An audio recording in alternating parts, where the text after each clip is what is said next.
Dear students, class 7th H में computer की class में आप सबका स्वागत है। बच्चों, आज हम लोग chapter number 3 classification of computer पढ़ेंगे। लास्ट क्लास में हम लोगों ने, पिछली क्लास में हम लोगों ने इसमें जो क्लासिफिकेशन था, हम लोगों ने ये बताया था कि क्लासिफिकेशन जो है वो 3 प्रकार से होता है, based on application, based on purpose और बेस्ड ऑन साइज। ठीक है, तो यानी कि बेस्ड ऑन साइज में हम लोगों ने 4 तरह के हमारे कंप्यूटर थे, यानी कि आकार के आधार पर कंप्यूटर कितने प्रकार के होते हैं। तो आकार के आधार पर कंप्यूटर 4 प्रकार के होते हैं, mini computer, micro computer, main frame और सुपर कंप्यूटर। मिनी कंप्यूटर और माइक्रो कंप्यूटर के बारे में हम लोग पिछली क्लास में पढ़ चुके हैं। आज हम लोग पढ़ेंगे ये मेन फ्रेम कंप्यूटर्स क्या होते हैं। ठीक है, आज हम लोग इनकी कैरेक्टरिस्टिक्स, इनकी विशेषताओं के बारे में शॉर्ट में डिस्कस करेंगे। सबसे पहले तो जो आपका जो मेन फ्रेम कंप्यूटर होता है वो आकार में मिनी और माइक्रो की अपेक्षा बहुत बड़ा होता है। कैसा होता है ये? मिनी और माइक्रो की अपेक्षा ये आकार में बहुत बड़ा होता है, और आकार में बड़ा होने के साथ साथ ये महंगा भी बहुत होता है। ठीक है, तो ये आकार में बड़ा होता है और महंगा होता है। ये चीज़ क्लियर हो गई।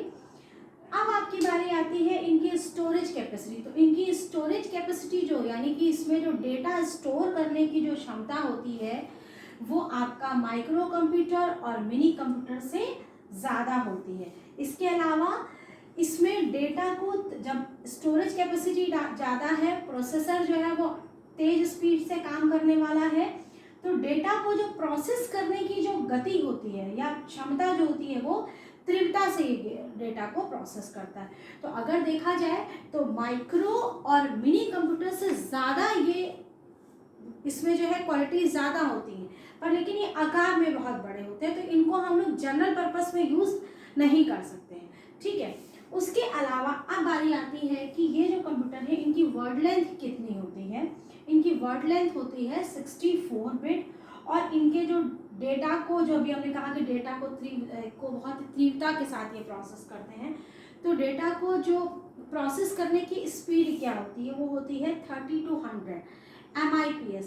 MIPS का मतलब क्या हो गया, आपको मैं पहले भी बता चुकी हूँ, मैं फिर से बता रही हूँ। MIPS का पूरा नाम होता है मिलियन इंस्ट्रक्शंस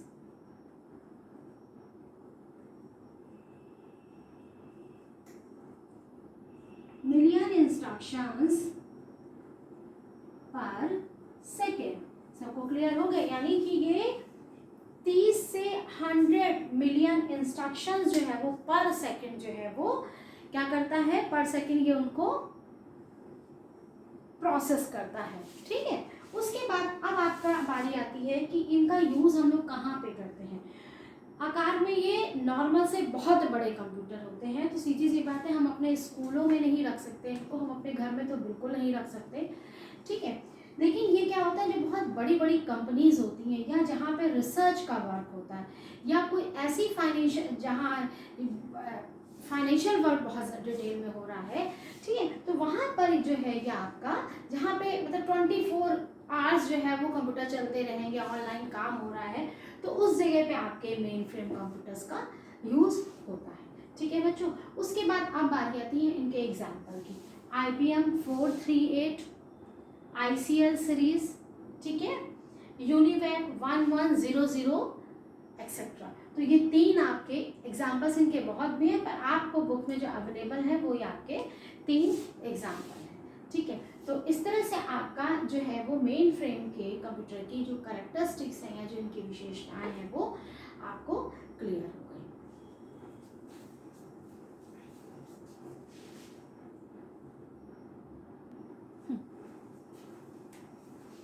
अब उसके बाद बारी आती है बच्चों सुपर कंप्यूटर की। सुपर कंप्यूटर आपने सीरीज में पहले हम लोगों ने माइक्रो पढ़ा, फिर मिनी पढ़ा, फिर मेन फ्रेम, फिर सुपर। सबकी क्वालिटीज़ को आपने देखा होगा, सब में जो विशेषताएं हैं वो बढ़ती चली जा रही है। ठीक है, आकार में भी उसी हिसाब से वृद्धि हो रही है। तो सुपर कंप्यूटर, जैसा कि नाम से ही है, वो अपने आकार में, कॉस्ट में और स्टोरेज क्षमता में और स्पीड में, वो सब में सुपर ही है। ठीक है, तो यानी कि ये आकार में सबसे बड़े होते हैं, ये आकार में बहुत बड़े होते हैं। ठीक, इनकी जो स्टोरेज क्षमता होती है वो भी बहुत ज़्यादा होती है, और ये बहुत अधिक स्पीड वाले कंप्यूटर होते हैं। और इनका जो महंगे जो है, ये कितने, इनका जो प्राइस है वो जो है वो करीब करोड़ों में होता है। ठीक है, तो सीधी सी बात है कि हम अपने घर में इसको नहीं रख सकते हैं, जनरल पर्पस ये बिल्कुल नहीं होते हैं, ये सबको पता होना चाहिए। इन सीपीयू में क्या होता है, एक से ज़्यादा ये जो सीपीयू होते हैं, इनमें जो सीपीयू लगे होते हैं उसमें एक से ज़्यादा सीपीयू लगे होते हैं जो कि समानांतर क्रम में कार्य करते हैं। तो समानांतर क्रम का मतलब इसलिए ये जो सीपीयू होते हैं, सुपर कंप्यूटर्स हैं, इनको हम ये भी कह सकते हैं कि इनमें समानांतर जो सीपीयू जो है वो समानांतर क्रम में कार्य करते हैं। समानांतर क्रम का मतलब क्या हो गया, पैरेलल प्रोसेसिंग जिसको हम लोग कहते हैं। पैरेलल प्रोसेसिंग में होता ही है, समानांतर क्रम में ये होता है कि अगर एक सीपीयू अगर आपका खराब हो गया, क्योंकि ये कंप्यूटर्स जहाँ लगाए जाते हैं वहाँ पर आपका कंप्यूटर कभी बंद नहीं होना चाहिए, ठीक है, पर कभी कभी ये सारे जो कंपोनेंट्स हैं, जो इलेक्ट्रॉनिक कंपोनेंट्स हैं, कभी ये भी खराब हो सकते हैं। तो पैरेलल प्रोसेसिंग में होता ही यही है कि अगर आपका जो ये पैरेलल प्रोसेसिंग होती है, तो पैरेलल प्रोसेसिंग में होता है अगर एक सीपीयू खराब हो गया तो उसके समानांतर में जो सीपीयू लगे हुए हैं वो काम करने लगेंगे, मतलब यानी कि जो आपका जो कंप्यूटर की जो वर्किंग पर कोई इफेक्ट नहीं होगा, आपको पता भी नहीं चल पाएगा कि नहीं हमारा ये सीपीयू जो है वो खराब हो गया है या कुछ इस तरह का। ठीक है, इसकी जो स्पीड होती है वो होती है 400 से 10,000 यानी कि 400 से 10,000 MIPS तक इसकी स्पीड होती है। कितनी स्पीड होती है, 400 से 10,000 MIPS। MIPS का ऑलरेडी आपको पूरा नाम पता है कि मिलियन इंस्ट्रक्शंस पर सेकेंड। Clear student. उसके बाद इनकी वर्ड लेंथ कितनी होती है, वर्ड लेंथ यानी कि ये कितना इनकी हम लोग लिख सकते हैं, इसमें 96 बिट जो है वो इनकी वर्ड लेंथ होती है।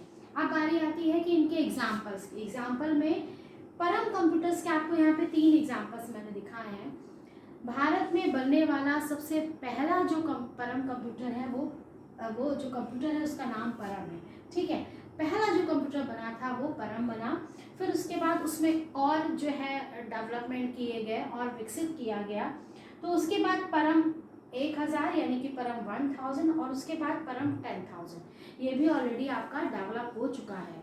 ठीक है, उसके अलावा जो हमारे ऑल ओवर वर्ल्ड में जो सुपर कंप्यूटर्स हैं, तो और उसके अलावा जो सुपर कंप्यूटर्स हैं उनमें है CA, उसके बाद आपका कौन सा है C-Ray 2 एंड NEC 500 एक्सेट्रा। तो इस तरह से आपके पास 5 एग्जाम्पल ये आपके इसके किसके हो गए, सुपर कंप्यूटर के। अब बारी आती है कि जो सुपर कंप्यूटर है वो कहाँ कहाँ पर यूज होते हैं। देखो, सुपर कंप्यूटर जनरली क्या होता है कि आपका जो रिसर्च सेंटर्स होते हैं वहाँ पे होते हैं। आपने कभी गौर किया होगा अंतरिक्ष यान के में आपका जो अंतरिक्ष जो है वो सैटेलाइट में जो भेजे जाते हैं, उसके बाद जो वहाँ पर जितने भी समय तक अंतरिक्ष में सैटेलाइट में जो भी आपके जो लोग वहाँ पे रहते हैं, जो वो रिसर्च कर रहे हैं, तो वो अपडेट्स जो उनको वो जो बराबर लिंक में जो रहते हैं वो with the help of super computer, वो सुपर कंप्यूटर के थ्रू ही पॉसिबल हुआ।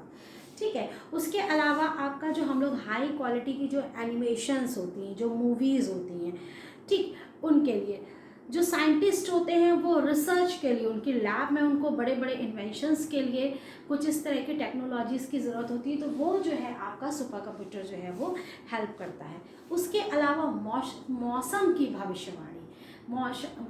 भविष्यवाणी के लिए भी हमारे सुपर कंप्यूटर का ही यूज़ किया जाता है। ठीक, तो इस तरह से बच्चों आज आप लोगों ने मेन फ्रेम कंप्यूटर और सुपर कंप्यूटर के बारे में पढ़ा। आज के लिए सिर्फ इतना ही। Thank you, have a nice day.